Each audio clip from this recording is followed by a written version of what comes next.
నమస్కారం. మీరు చూస్తుంది స్కై న్యూస్ తెలుగు. విజయనగరం జిల్లాలో భారీ పారిశ్రామిక ప్రాజెక్టుకు శ్రీకారం జరిగింది.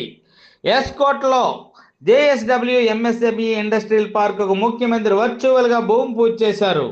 535 ఎకరాల్లో తొలి దశ నిర్మాణం, 531 కోట్ల పెట్టుబడులు, దాదాపు 45,000 మందికి ఉద్యోగ ఉపాధి అవకాశాలు కల్పించనున్నట్టు ప్రభుత్వం ప్రకటించింది.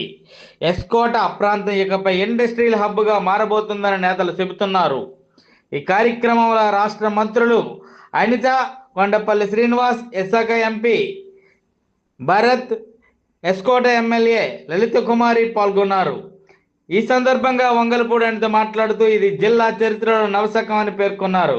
భోగాపురం ఎయిర్పోర్ట్ పరిశ్రమల రాకతో ఉత్తరాంధ్ర రూపురేఖలు పూర్తిగా మారిపోతాయని తెలిపారు. గతంలో ఉపాధి కోసం వలసలు వెళ్లవలసిన పరిస్థితి ఉండేదని, ఇకపై ఇతర ప్రాంతాల ప్రజలు ఉత్తరాంధ్రకు ఉద్యోగాల కోసం వచ్చే పరిస్థితి వస్తుందని అన్నారు. మంత్రి శ్రీనివాస్ మాట్లాడుతూ చిత్తూరులో శ్రీ సిటీ ఎలా అభివృద్ధి చెందిందో అదే తరహాలో జిందాల్ ఇండస్ట్రియల్ పార్క్ ఉత్తరాంధ్ర దశను మార్చబోతుందని వ్యాఖ్యానించారు.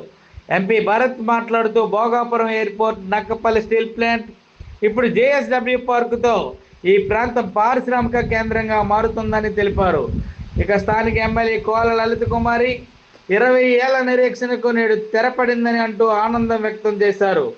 మొత్తంగా జేఎస్డబ్ల్యూ ఇండస్ట్రియల్ పార్కుతో విజయనగరం జిల్లాలో ఉద్యోగాలు, పెట్టుబడులు, పారిశ్రామిక అభివృద్ధికి కొత్త అధ్యాయం ప్రారంభమవుతుందని స్థానికులు భావిస్తున్నారు.